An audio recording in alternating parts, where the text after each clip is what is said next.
எப்பமாவது ஒரு பிஸ்னஸ் ஆரம்பிக்கணும் அப்படின்னு சொல்லி நினைச்சிருக்கீங்களா? அல்லது இந்த பிஸ்னஸ் எல்லாம் பார்க்கும்போது, இந்த பிஸ்னஸ்னா என்ன? என்னதான் நடக்குது? எப்படிதான் அதுல பணம் சம்பாதிக்கிறாங்க? அப்படிலாம் யோசிச்சிருக்கீங்களா? You are a lucky fellow. ஏன்னா இந்த வீடியோவை நீங்க கிளிக் பண்ணியிருக்கிறீங்க. இந்த வீடியோல பிஸ்னஸ்னா என்ன அப்படிங்கிறத அடிப்படையில் நம்ம ஒரு சில விஷயங்களை பார்க்க போறோம்.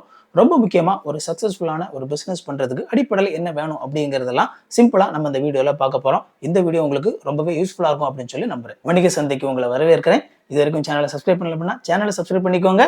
வாங்க வீடியோக்குள்ள போகலாம். ஒரு பிஸியான ரோட்ல நீங்க நடந்து போன அந்த நாளை கொஞ்சம் கற்பனை பண்ணி பாருங்க. நீங்க சைட்லலாம் பார்த்தீங்க அப்படின்னா நிறைய கடைகள், ரெஸ்டாரண்ட்ஸ், ஹேர் சலூன்ஸ் இந்த மாதிரி நிறைய விஷயங்கள் வந்து அந்த சைடில் இருக்கிறத நீங்கள் கவனிச்சிருப்பீங்க. அவங்க எல்லாருமே ஒரு விஷயத்த மக்களுக்கு கொடுக்கறதுக்கு ட்ரை பண்ணுறாங்க. என்ன தெரியுமா? மக்களுக்கு தேவையான ஒரு ப்ராடக்டையோ சர்வீஸையோ மக்களுக்கு கொடுக்கணும்னு ஆசைப்படுறாங்க. ஸோ பிஸ்னஸ் அப்படின்னு சொல்லி வரும்போது அடிப்படையில் இதுதான். மக்கள் வேல்யூபிளா நினைக்கிற ஒரு விஷயத்த அவங்களுக்கு கொடுக்கறது. கடைகள் மாதிரியான ஒரு சில பிஸ்னஸஸ் மக்களுக்கு தேவையான பொருட்களை கொடுக்குறாங்க. ரெஸ்டாரண்ட் மாதிரியான ஒரு சில பிஸ்னஸ் மக்களுடைய பசி அப்படிங்கிற அந்த நீடை மீட் பண்ணுறாங்க. ஹேர் சலூன் மாதிரியான ஒரு சில பிஸ்னஸஸ் மக்கள் அழகா இருக்கணும், பார்க்கறதுக்கு நான் நல்லா இருக்கணும் அப்படின்னு சொல்லி நினைக்கிற அவங்களுடைய அந்த தேவையை பூர்த்தி செய்கிறாங்க. ஸோ இந்த மாதிரி அவங்க மக்களுக்கு தேவையான ஒரு பொருளையோ அல்லது ஒரு சேவையோ மக்களிடத்துல எக்ஸ்சேஞ்ச் பண்ணிக்கிறாங்க. ஸோ இதுதான் ரொம்ப முக்கியம். ஸோ எதுக்காக அவங்க அதை எக்ஸ்சேஞ்ச் பண்ணுறாங்க அப்படின்னு சொல்லி பார்த்தீங்க அப்படின்னா, மக்கள்கிட்ட இருந்து பணத்தை வாங்கிக்கிட்டு அதற்கு பதிலாக இந்த சர்வீஸையோ பொருளையோ அவங்க எக்ஸ்சேஞ்ச் பண்ணுறாங்க. ஸோ பிஸ்னஸ் அப்படின்னா அடிப்படையில் இப்போ என்ன அப்படிங்கிறது உங்களுக்கு ஓரளவு புரிஞ்சிருக்கும்னு நினைக்கிறேன். பிஸ்னஸ் அப்படின்னாலே எக்ஸ்சேஞ்ச் பண்ணுறது, ஏதோ ஒரு விஷயத்த பணத்துக்காக எக்ஸ்சேஞ்ச் பண்ணுறது. அது சின்ன பிஸ்னஸாக இருக்கலாம், அல்லது ஒரு மீடியம் பிஸ்னஸாக இருக்கலாம், அல்லது ஒரு லார்ஜ் பிஸ்னஸாக இருக்கலாம். ஸோ பிஸ்னஸ் அப்படின்னு சொல்லி வரும்போது அந்த பிஸ்னஸில் ரொம்ப முக்கியமான ஒரு அப்ஜெக்டிவ் அப்படிங்கிறது என்ன அப்படின்னா மணி ஏர்ன் பண்ணுறது. அடுத்ததா இந்த பிஸ்னஸஸ் அப்படிங்கிறது எப்படி உருவாகுது அப்படிங்கிறத பார்க்கலாம்.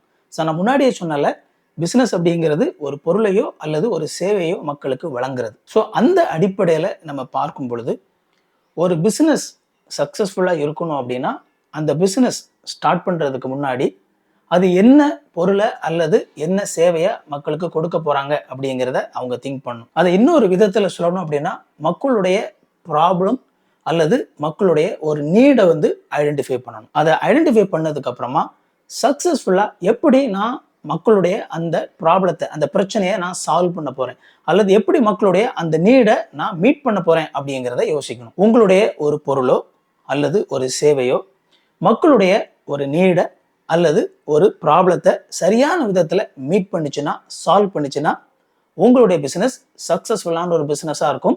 ஸோ சக்ஸஸ்ஃபுல்லான பிஸ்னஸஸ் எல்லாமே அடிப்படையில் இந்த இடத்துல இருந்து தான் உருவாகுது. ஸோ ஒன்ஸ் ஒரு பிஸ்னஸ் வந்து சக்ஸஸ்ஃபுல்லான ஒரு சர்வீஸையோ ப்ராடக்டையோ கண்டுபிடிச்சிட்டாங்க அப்படின்னா அதுக்கப்புறமா அதை வந்து அவங்க சரியான விதத்தில் மார்க்கெட் பண்ணணும். ஸோ மார்க்கெட்டிங் அப்படிங்கிறது நீங்கள் என்ன செய்ய போறீங்க அப்படிங்கிறத மக்களுக்கு தெரியப்படுத்துறது.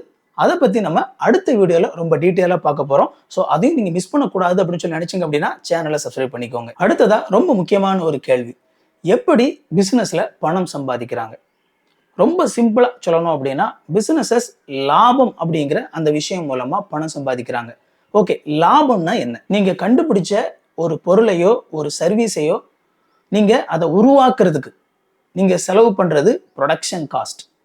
ஸோ நீங்கள் அந்த பொருளையோ சர்வீஸையோ அந்த ப்ரொடக்ஷன் காஸ்ட்டை விட அதிகமாக விற்றீங்க அப்படின்னா அந்த ப்ரொடக்ஷன் காஸ்ட்டுக்கும் நீங்கள் விற்கிற அந்த விலைக்கும் இடையில இருக்கக்கூடிய அந்த அமௌண்ட் தான் லாபம். இந்த ப்ரொடக்ஷன் காஸ்ட்ல நிறைய விஷயங்கள் இன்க்ளூட் ஆகும். வெறுமனே அந்த பொருள் செய்யறது மட்டும் இன்க்ளூட் ஆகாது.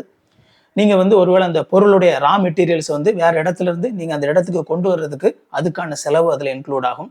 நீங்க ஒரு கடை வச்சிருக்கீங்க அப்படின்னா அந்த கடைக்கு நீங்க கொடுக்கக்கூடிய வாடகை அதுல இன்க்ளூட் ஆகும். நீங்க அந்த கடைக்கு கட்டக்கூடிய கரண்ட் பில் அதுல இன்க்ளூட் ஆகும். இந்த மாதிரி என்னென்ன செலவுகள்லாம் பண்றீங்களோ அந்த செலவுகள் எல்லாமே அதுல இன்க்ளூட் ஆகும். நீங்க ஒருவேளை ஒரு 100 பொருள் தயாரிக்கிறீங்க அப்படின்னா உங்களுடைய எல்லா செலவுகளையும் இன்க்ளூட் பண்ணி அந்த மொத்த அமௌண்ட்டை 100 பிரிச்சிங்க அப்படின்னா உங்களுக்கு ஒரு ப்ராடக்ட்டுக்கான அந்த ப்ரொடக்ஷன் காஸ்ட் வந்து உங்களுக்கு கிடைக்கும். ஸோ நீங்கள் புரிஞ்சுக்கிறதுக்காக சொல்கிறேன், ஒரு பொருளுடைய ப்ரொடக்ஷன் காஸ்ட் அதை செய்கிறதுக்கான அந்த மொத்த செலவு அப்படிங்கிறது 10 ரூபாய் அப்படின்னா நீங்கள் அதை விற்கும் போது 15 ரூபாய்க்கு விற்றீங்க அப்படின்னா ஸோ ப்ரொடக்ஷன் காஸ்ட் 10 ரூபாய், நீங்கள் விற்கிறது 15 ரூபாய், உங்களுக்கு லாபம் 5 ரூபாய். நம்ம ஒரு பொருளை தயாரிக்கிற விலையை விட குறைஞ்ச விலையில நம்ம அதை விற்றோம் அப்படின்னா நம்மளால பிஸ்னஸ் நடத்த முடியாது. ஒரு சிம்பிளான ஒரு லெசன் இது. 10 ரூபாய்க்கு பொருள் தயாரிக்கிறீங்க, 8 ரூபாய்க்கு தான் அதை விற்கிறீங்க அப்படின்னா அதுக்கு அடுத்த மாசம் அந்த பொருளை தயாரிக்கிறதுக்கான பணம் உங்க கையில இருக்காது. அதனால ரொம்ப கவனமா அந்த பொருளையோ அல்லது அந்த சர்வீஸையோ நீங்க கொடுக்கறதுக்கு உங்களுக்கு எவ்வளவு செலவாகுது அப்படிங்கிறத எல்லா விஷயத்தையும் இன்க்ளூட் பண்ணி கால்குலேட் பண்ணி அந்த அடிப்படையில் தான் நீங்க அதை எவ்வளவுக்கு விற்க போறீங்க அப்படிங்கிறத டிசைட் பண்ணணும். ஒன்ஸ் சரியான ஒரு விற்பனை விலையை நீங்க டிசைட் பண்ணதுக்கு அப்புறமா அதுக்கப்புறம் ஒரு சில மார்க்கெட்ல ஒரு சில பொருளுடைய ஏற்ற இறக்கம் அந்த அடிப்படையில் நீங்க அவ்வப்போது அந்த பொருளுடைய விலையை நீங்க மாற்றி அமைக்கலாம். இதை கவனமா தொடர்ந்து செயல்படுத்துறதன் மூலமா தான் ஒரு பிசினஸ் மூலமா பணம் சம்பாதிக்கிறாங்க. ஓகே, பிசினஸ்ல எப்படி பணம் சம்பாதிக்கிறாங்க அப்படிங்கிறத பார்த்தாச்சு. அடுத்ததா இந்த பிசினஸை ஓவராலா நம்ம பார்க்கும்போது அந்த ஸ்ட்ரக்சர் அடிப்படையில் அல்லது ஓனர்ஷிப் அடிப்படையில் என்னென்ன மாதிரியான பிசினஸஸ் இருக்குது அப்படின்னு சொல்லி பார்க்கலாம். ஒரு 3 விதத்துல வந்து நம்ம அதை சுருக்கிடலாம். முதலாவது சோல் ப்ராப்பர்ட்டிஷிப் அப்படின்னு சொல்லுவாங்க. இது பார்த்தீங்க அப்படின்னா ஒரே ஒரு ஆள் அந்த முழு பிசினஸையும் ஓன் பண்ணியிருப்பாரு. அவர் தான் அதுக்கு ஓனரா இருப்பார். ஸோ இது ஒரு வகையான பிசினஸ். அடுத்தால பார்ட்னர்ஷிப் அப்படின்னு சொல்லுவாங்க. 2 அல்லது அதற்கு மேற்பட்ட நபர்கள் கொஞ்சம் பணத்தை போட்டு மொத்தமா இந்த பணத்தை போட்டு அவங்க அந்த பிசினஸ் ஆரம்பிச்சிருப்பாங்க. இது வந்து பார்ட்னர்ஷிப். 3வது கார்பரேஷன்ஸ் அப்படின்னு சொல்லுவாங்க. அந்த கார்பரேஷன் அப்படின்னு வரும்பொழுது இதுல ஷேர் வந்து அவங்க கொடுத்துருப்பாங்க. ஸோ இதுக்கு ஓனர் அப்படின்னு ஒரு நபர் இருந்தாலும் அவங்க இந்த கம்பெனியினுடைய எல்லா விஷயத்தையும் தங்களுடைய ஓனர்ஷிப்ல வச்சிருக்க மாட்டாங்க. ஸோ நிறைய நபர்கள் அந்த பணத்தை வந்து அதில் கொடுத்து ஷேர் அப்படிங்கிற விஷயத்த வாங்கியிருப்பாங்க. ஸோ அந்த ஷேர் ஹோல்டர்ஸ் எல்லாருமே வந்து ஒரு விதத்துல இந்த கம்பெனிக்கான ஒரு ஓனர்ஷிப்பை ஷேர் பண்ணக்கூடியவங்களா இருப்பாங்க. ஸோ இந்த மாதிரி ஒரு மேஜரா நம்ம 3ஆ பிரிக்கலாம். பொதுவாக கார்பரேட் அப்படின்னு வரும்பொழுது அந்த மாதிரியான ஒரு பிசினஸ் உருவாக்குறதுக்கு பல வருடங்கள் ஆகும் அல்லது நிறைய பணம் எல்லாம் செலவு பண்ண வேண்டியது இருக்கும். ஒரு நார்மலான பர்சன்ஸா எப்படிப்பட்ட ஒரு பிசினஸை நம்ம உருவாக்கலாம் அப்படின்னு நம்ம யோசித்தோம் அப்படின்னா, ஸோ ஒரு தனிப்பட்ட நபரா ஒரு பிசினஸ் நம்ம ஆரம்பிக்கிறதுக்கு முயற்சி பண்ணலாம். அல்லது நம்ம நம்பக்கூடிய ஒரு சில நண்பர்களா உறவினர்களா சேர்ந்து பார்ட்னர்ஷிப்லையும் ஒரு சில பிசினஸ் உருவாக்குறதுக்கு நம்ம முயற்சி பண்ணலாம். சரி, இதெல்லாம் பேசுறோமே, பிசினஸ் அப்படிங்கிறது ஏன் முக்கியம் அப்படிங்கிற ஒரு கேள்வி வருது. முதலாவது, இந்த பிசினஸ் அப்படிங்கிறது நம்முடைய நாட்டினுடைய எக்கனாமில பொருளாதாரத்துல மிகப்பெரிய பங்காற்றக்கூடிய ஒரு விஷயமா இருக்குது. ஏன்னா இந்த பிசினஸ் தான் நிறைய ஜாப்ஸை உருவாக்குது. பல நபர்களுக்கு வேலையை கொடுக்கக்கூடிய இடத்துல இந்த பிசினஸஸ் தான் இருக்குது. அரசாங்கத்தால இந்த இந்தியாவில் இருக்கிற எல்லா நபர்களுக்கும் வேலை கொடுக்க முடியாது. ஸோ அந்த நிலையில எங்க நிறைய பேர் வேலை பார்க்குறாங்க அப்படின்னா, பல நபர்கள் உருவாக்குன பிசினஸ்ல தான் அவங்க போய் வேலை பார்த்து பணம் சம்பாதிக்கிறாங்க. 2வது, மக்களுடைய தேவையை சந்திக்கிறது, அவங்களுக்கான பொருளை கொடுக்கறது அப்படின்னு வரும்பொழுதும் அதையும் அரசாங்கமே முழுசா செய்ய முடியாது. அந்த நிலையில பல நபர்கள் அந்த பொறுப்பை எடுத்துக்கிட்டு மக்களுக்கு தேவையான பொருட்களையும் சேவைகளையும் வழங்குறாங்க. இதையெல்லாம் நீங்க கேட்கும்போது எனக்கும் ஒரு பிசினஸ் ஸ்டார்ட் பண்ண ஆசையா இருக்குது அப்படின்னு நீங்க நினைக்கலாம். ஸோ எப்படி ஒரு பிசினஸ் ஸ்டார்ட் பண்றது? அந்த பிசினஸை ஸ்டார்ட் பண்றதுக்கு ரொம்ப முக்கியமான முதல் தேவை என்ன அப்படின்னா, ஒரு அழகான ஐடியா. அந்த ஐடியால இருந்து ஆரம்பிக்கணும். அண்ட் அஃப்கோர்ஸ் இந்த விஷயத்தையும் நம்ம டீட்டெயிலா பின்னாடி நம்முடைய சேனல்ல நம்ம பேச போறோம். எப்படி ஒரு பிசினஸை சக்சஸ்ஃபுல்லா ஆரம்பிக்கிறது அப்படிங்கிறது. அதையும் தவற விடக்கூடாது அப்படின்னு நினைச்சீங்க அப்படின்னா you know what to to. ஆனா அதே நேரத்துல ஒரு பிசினஸை ஸ்டார்ட் பண்ணி நடத்துறது அப்படிங்கிறது விளையாட்டுத்தனமான ஒரு காரியம் இல்லை. அதுல நிறைய சேலஞ்சஸ் இருக்குது. ஸோ அதை நம்ம மறுக்கவே முடியாது. ஏதோ சும்மா ஒரு பிசினஸ் ஆரம்பிச்சேன் உடனே நான் லாபம் பார்த்துடலாம் அப்படிலாம் பண்ண முடியாது. அதுக்கு நிறையவே நீங்க வந்து ஒர்க் பண்ணணும், நிறைய ரிசர்ச் பண்ணணும். ஸோ தொடர்ந்து நீங்க முயற்சி எடுத்து உழைக்கணும். அதெல்லாம் இருக்குது. ஆனா நீங்க அப்படி முயற்சி எடுத்து உழைச்சிங்க அப்படின்னா உங்களுக்கு அதனால கிடைக்கிற அந்த ரிவார்டு, பரிசு அப்படிங்கிறது ரொம்ப சூப்பரானதா இருக்கும். நீங்க சக்சஸ்ஃபுல்லா ஒரு பிசினஸ் நடத்திட்டீங்க அப்படின்னா என்ன மாதிரியான ரிவார்ட்ஸ் உங்களுக்கு கிடைக்கும்? முதலாவது, ஃபினான்ஷியல் பெனிஃபிட். ஸோ உங்களுக்கு வந்து பார்த்தீங்க அப்படின்னா ஒரு ஃபினான்ஷியல் ஃப்ரீடம் இருக்கும். நீங்க உங்களுக்கு தேவையான பணத்தை நீங்களே ஏர்ன் பண்றீங்க அண்ட் அதை அதிகமாகவும் ஏர்ன் பண்றீங்க. லட்சக்கணக்கில் சம்பாதிக்கிறது அப்படின்னு வரும்பொழுது வேலை பார்க்குற ஒரு சிலருக்கு அந்த மாதிரி பெரிய கம்பெனிஸ்ல மாதம் லட்சக்கணக்கில் சம்பளம் கொடுக்கக்கூடிய வேலைகள் கிடைக்கலாம். ஆனால் எல்லாருக்கும் அந்த மாதிரியான ஒரு வேலை கிடைக்காது. ஆனால் ஒரு பிசினஸை நல்லபடியாக நடத்துகிற ஒரு மீடியம் லெவலில் ஒரு பிசினஸ் நடத்தக்கூடிய நபர் கூட மாதம் லட்சக்கணக்கில் பணம் சம்பாதிக்கக்கூடிய ஒரு இடத்துல இருப்பார். So financial benefit first. 2வது, நீங்க தான் உங்களுடைய சொந்த பாஸா இருப்பீங்க.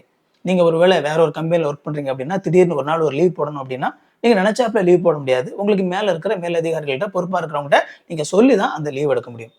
ஆனா நீங்களே ஒரு கம்பெனியினுடைய ஓனரா இருந்தீங்க அப்படின்னா நீங்க யாருக்கிட்ட போய் எதுக்கும் பெர்மிஷன் கேட்க வேண்டிய அவசியம் இல்லை. நீங்களே பல முடிவுகளை இண்டிபெண்டா எடுக்கலாம். ஸோ இதுவும் நல்ல ஒரு பெனிஃபிட். 3வது, அந்த பிசினஸ் மூலமா நீங்க நிறைய பேருக்கு உதவி செய்றீங்க. எஸ், நீங்க நிறைய பேருக்கு வேலை கொடுக்கக்கூடிய ஒரு இடத்துல இருக்கீங்க. அதுவும் நல்ல ஒரு பெனிஃபிட். உங்களுடைய ப்ராடக்ட் ஒரு சிறந்த ப்ராடக்டா இருந்துச்சு அப்படின்னா அது மூலமா நீங்க மக்களுக்கும் நிறைய உதவி செய்றீங்க. அவங்களுடைய முக்கியமான ஒரு தேவையை சந்திக்கிறீங்க அல்லது அவங்களுடைய ப்ராப்ளத்தை நீங்க சால்வ் பண்றீங்க. அது மூலமா மக்களுக்கும் நீங்க உதவி செய்றீங்க. லாஸ்ட் பட் நாட் லீஸ்ட், நீங்க ஒரு லெகசியை விட்டுட்டு போறீங்க. ஸோ எஸ், எல்லாரும் நிறைய வேலைகள் பார்க்கலாம். பட் ஒரு பிஸ்னஸ் ஒருத்தர் ஆரம்பித்து அதை சக்ஸஸ்ஃபுல்லாக நடத்தி அதை கொண்டு போகும்போது கண்டிப்பாக அவரை பற்றி நிறைய பேர் பேசுவாங்க. சமூகத்தில் அவருக்கு ஒரு நல்ல மதிப்பு இருக்கும். அண்ட் உங்களுக்கு அப்படின்னு சொல்லி ஒரு லெகசியை விட்டுட்டு நீங்கள் போகிறீங்க. அட்லீஸ்ட் ஃபியூ ஜெனரேஷன்ஸ் உங்களை பற்றி பேசுவாங்க. இந்த வீடியோவில் உங்களுக்கு ரொம்ப பிடிச்ச பாயிண்ட் அது, உங்களை ரொம்ப டச் பண்ண விஷயம் அது, நீங்கள் கற்றுக்கிட்ட விஷயம் என்ன, அது எல்லாமே நீங்கள் கமெண்ட்டில் போடுங்க. நம்முடைய சேனலில் வர நாட்களில் பிஸ்னஸ் பற்றி ரொம்ப காம்ப்ளெக்ஸான விஷயங்களை எளிமைப்படுத்தி உங்களுக்கு நான் கற்றுக் கொடுக்க போகிறேன். அந்த மாதிரியான வீடியோஸ் நம்ம சேனலில் இருக்கும், போய் பாருங்கள். அண்ட் இந்த வீடியோ பிடிச்சது அப்படின்னா அந்த வீடியோ லைக் பண்ணுங்கள். இது வரைக்கும் சேனலை சப்ஸ்கிரைப் பண்ணல அப்படின்னா சேனல் சப்ஸ்கிரைப் பண்ணிக்கோங்க. உங்களுக்கு நோட்டிஃபிகேஷன் வேணும்னு நினச்சிங்க அப்படின்னா பெல் பட்டனை கிளிக் பண்ணிக்கோங்க. இன்னொரு யூஸ்ஃபுல்லான வீடியோவில் சந்திப்போம் friends. Thank you. God bless you.